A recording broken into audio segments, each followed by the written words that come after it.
Salut l'audimat, c'est Mehdi pour Indécent et une nouvelle vidéo de Bref de jeu. Alors, après 2 mois de pause en décembre et en janvier qui m'ont permis d'encaisser la période des fêtes au travail et un déménagement vers Montpellier, je suis à nouveau d'attaque pour ce mois de février pour reprendre le format. Alors comme je l'avais déjà expliqué dans les réseaux sociaux il y a un petit temps, je change les choses.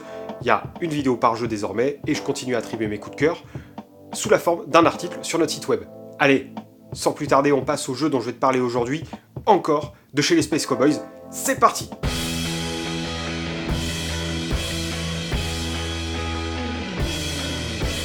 Donc, Encore est un jeu des Space Cowboys, comme je te le disais, pour 2 à 4 personnes, pour des parties de 20 à 30 minutes. Il a été créé par le trio Franck Critin, Grégoire Larget, Sébastien Pochon, et illustré par Gaël Lanurien. Le jeu est distribué en France par Asmodée et est trouvable très facilement en boutique spécialisée, autour de 20 balles. On va commencer comme d'hab par le tour de jeu, et on voit ça de suite. Tu vas voir que si tu as déjà joué à des jeux comme Century de chez Plan B ou Splendor de Space Cowboys aussi, tu vas vite t'y retrouver. L'installation du jeu est très simple.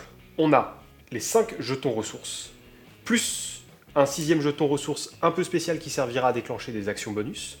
On a les tuiles qui sont disponibles à l'achat et qui nous aideront à gagner des points de victoire, sachant que dès que quelqu'un pose la 13e tuile, la partie est terminée et on finit le tour de table pour compter les points. Et vous avez le plateau de prix qui va déterminer combien coûte chaque tuile, les piles de tuiles pour recharger en cas d'action bonus et les tuiles bonus.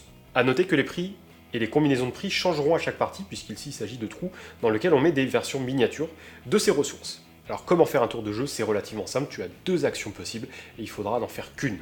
La première action disponible est de prendre 3 ressources. Tu peux prendre n'importe quelle combinaison, soit 3 ressources différentes, ou alors 3 identiques, sachant que tu peux bien sûr prendre des jetons avec le symbole d'Ankh qui te servira pour les actions bonus. Sachant que tu es limité à 5 ressources normales et 2 ressources bonus, ce qui te fait 7 jetons en tout devant toi. Si jamais tu en as plus, tu défausses ce qui excède. La deuxième action possible est d'acheter une tuile en défaussant simplement les ressources correspondantes. Donc par exemple, mettons que je veuille acheter cette tuile-là, je la mets devant moi et défausse donc les 3 ressources correspondantes.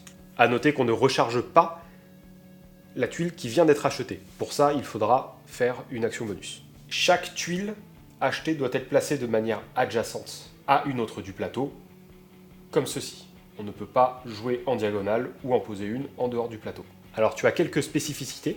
Tout d'abord, la tuile Scribe te permettra de rejouer un tour immédiatement. La tuile avec le chiffre 2 indiqué te rapporte 2 points de victoire. Les tuiles dépôt te permettent de mettre une ressource de la couleur adéquate en plus dessus, ce qui te permet d'augmenter ta réserve.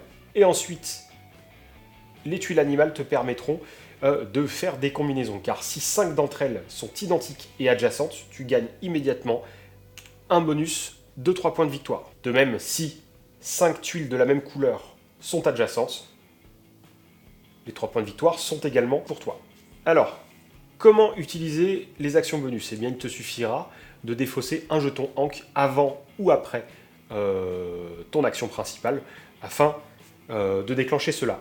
La première est assez simple et consistera à remplir l'espace sous le plateau de prix. Donc mettons que le plateau soit disposé comme ça et que les tuiles ne t'arrangent pas, tu défausses une Ankh pour pousser tout vers la gauche et remplir les espaces manquants avec des tuiles de la pioche.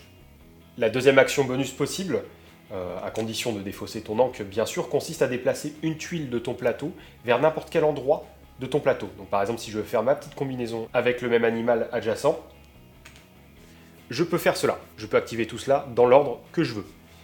A noter qu'il est possible de superposer des tuiles comme ceci, à condition d'en avoir 4 en dessous. La fin de partie se déclenche quand quelqu'un achète une 13e tuile. À ce moment-là, on finit le tour de table et on procède au décompte des points, qui est d'ailleurs relativement simple, puisqu'il te suffira d'ajouter les jetons bonus que tu as éventuellement gagnés pendant la partie. Chaque tuile ayant le chiffre 2 indiqué s'ajoute au point de victoire, et chaque groupe de tuiles de même couleur adjacente et d'animaux adjacents te rapporteront autant de points. Par exemple ici pour les scarabées, on voit que j'en ai 6, je vais donc gagner 6 points de victoire et 5 points de victoire pour les verts, 3 points de victoire pour les rouges et 3 points de victoire pour les blancs. Le bleu ne comptant pas, parce qu'il faut au moins 2 tuiles pour participer à ce scoring-là. Enfin, si jamais tu as des jetons ressources qui sont en rab, chaque groupe de 3 te rapportera un point de victoire. Le plus gros score l'emporte. On enchaîne avec les bonus-malus de ce jeu, et on commence par le matériel comme d'habitude. Alors, le matos est assez qualitatif de mon point de vue pour 2 raisons. Déjà, on a un matos qui va droit à l'essentiel. Le matériel disponible dans la boîte n'est pas en grand nombre, même si c'est un jeu avec une certaine richesse en termes de système et de règles. Ça s'installe très rapidement, en 2 minutes c'est plié. Les icônes disponibles dans le jeu sont clairement lisibles. Bref, tout est fait pour une prise en main immédiate qui va permettre pas mal de choses que je vais t'expliquer ensuite.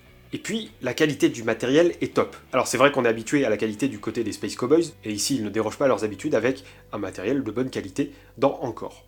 Les jetons ressources sont vraiment agréables au toucher, c'est comme les jetons dans Splendor en plus petit, ça fait un peu effet jeton de poker, ça c'est classe.